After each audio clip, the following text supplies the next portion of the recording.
Hey, I'm Ron Slumwitz. I write NotableScents.net, the fragrance blog, and I'm here today to review Lady Gaga Fame, the perfume. This is her first fragrance, and I'm going to start with the notes that are listed. The notes are dark, sensual, and floral veil. That's how they're organized as opposed to the normal top, middle, and base.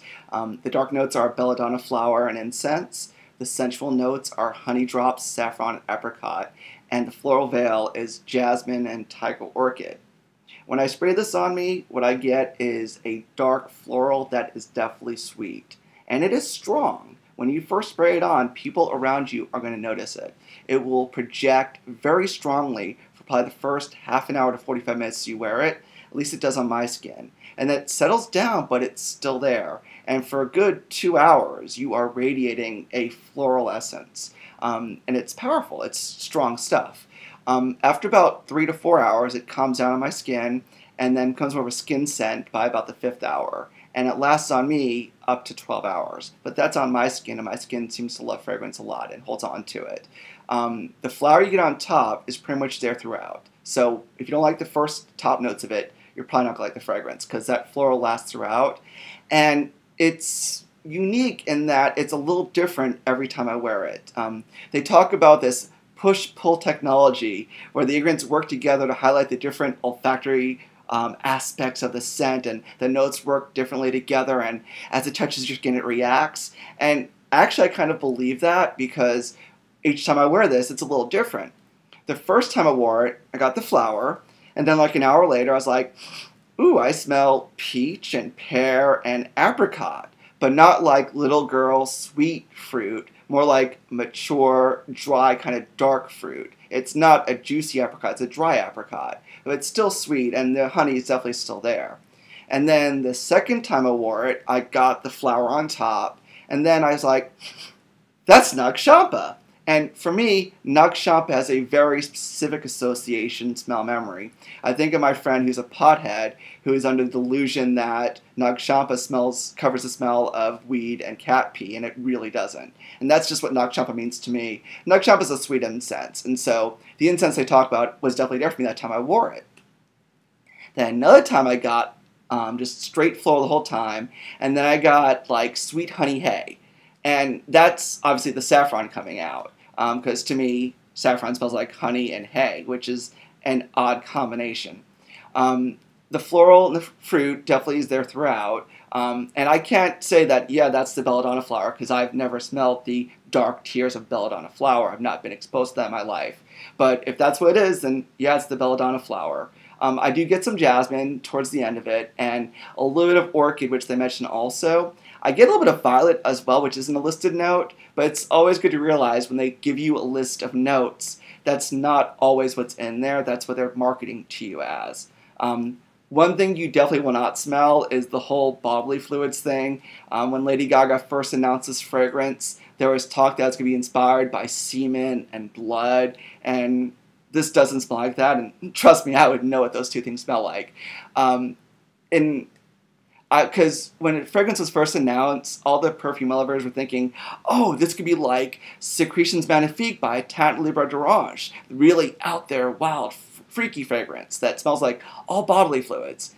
And after we got to think about it, most of us realized that Lady Gaga was not going to put out a scent that smells like blood and semen, because it wouldn't sell. She is cutting edge, she does make creative stuff, but she knows that's not going to sell 1 million units. And let's face it, that's the goal of this, to be creative like her music, which is well done and constructed, but also it is commercial. It's meant to be bought and enjoyed by lots of people. And that's a good thing. Pop music is a wonderful thing. This fragrance I like a lot more than most of the celebrity fragrances that are out there. And one thing I noticed is the perfumers behind it, Richard Herpen, Honorine Blanc, and Nellie Lursen, have a very diverse background. One of them, Honorine, has done lots of celebrity fragrances, Gwen Stefani, Beyonce, while Natalie has done stuff for Le Labo and Dolce & Gabbana and Paul Smith. And then Richard Herpen was the guy behind Tom Ford, Oud Wood, and lots of Marc Jacobs fragrances. And he also did fragrances with Tim McGraw and Gwen Stefani and Usher as well. So the fact that it's someone who's more underground and a little more commercial, all working together in the fragrance, really can be seen in this fragrance. Well, I mentioned on the bottle, you snap it off and it has a little claw for the monsters out there. It is plastic and it might break, but it does feel sturdy. It doesn't feel cheap. I'm sure they'll do a limited edition version where it's in metal or in platinum or gold or Swarovski crystals a la Bond. Um, but it fits very well, and I can see this looking really cute on someone's little desktop or nightstand. One thing they marketed a lot about this was how it's a black fluid that turns clear, kind of like Fame itself. And the whole idea of a dark fluid turning clear to a lot of us sound familiar. I don't know about you, but I'm a big fan of America's Next Top Model. And on Cycle 14, Season 2, they did that whole photo shoot where they sprayed on a dark liquid and they sprayed off with water and wind. I don't know if that fragrance ever got released or if it has ever been done before, but the idea of a dark fragrance turning light on skin, lots of fragrances are dark. It's not that cutting edge. But me being the Ralph Nader, I did a little test, and I sprayed it on a white t-shirt just to see if it would stain. And this is about from 30 minutes ago, and if you look at it really closely, this spot right here, the black one, that's on a white t-shirt about 30 minutes later. So yeah, it might stain. This right here is another fragrance I really like. It's Black Musk from Aluminum. It's a really dark, hardcore scent. And it's a dark scent also. I want to see what the difference would be. So what I'm saying is when you get this, it's hard with mirror image to figure out which way it's going. Here we go. No, it's this way. It's this way. Here it is.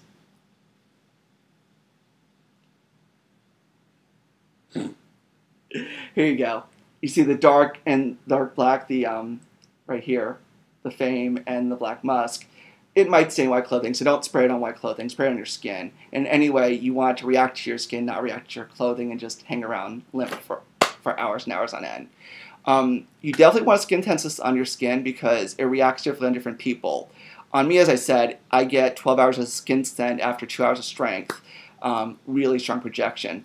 A friend of mine who's a really pasty skin white boy, he said it lasts only 2 hours on his skin and then totally goes away. I find that hard to believe.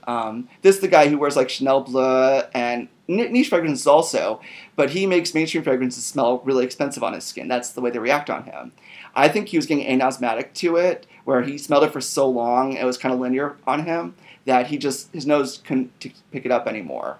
Now another friend of mine who is Hispanic and has very oily skin, to him it smells really fresh and clean, which I guess that's a cultural thing because I don't associate these scents with fresh and clean, but who knows? That's why you definitely have to skin test this on your skin.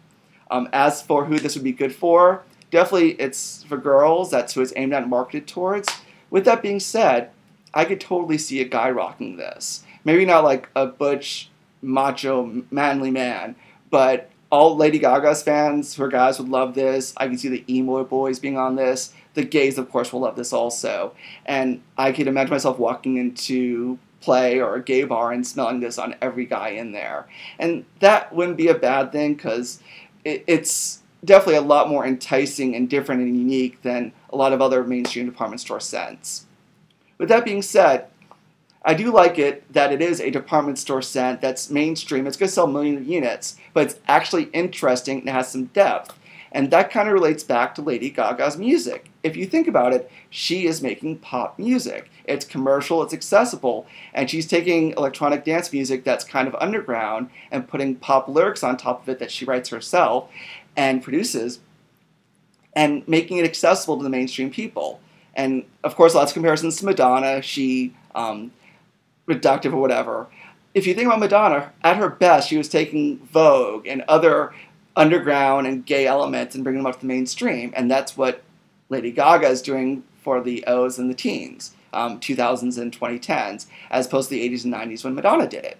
And so there definitely is a parallel there. And there's also a parallel in that the fragrances they released. Madonna put out a really good mainstream floral fragrance, where she took her classic Fracas fragrance, the Ode to the Tuberose, and modernized it. And that's what Lady Gaga did with this fruity floral fragrance. She put her own dark spin on it. And so it very much is a Lady Gaga fragrance. I like it. When it comes out retail, I'll probably buy a bottle because I have to give this one back. And I strongly recommend it to everyone. If you like it, let me know. If you don't like it, let me know also. Leave a comment below on the YouTube box. Please check out my site, www.notablescents.net. My fragrance is on there. And thank you so much for watching.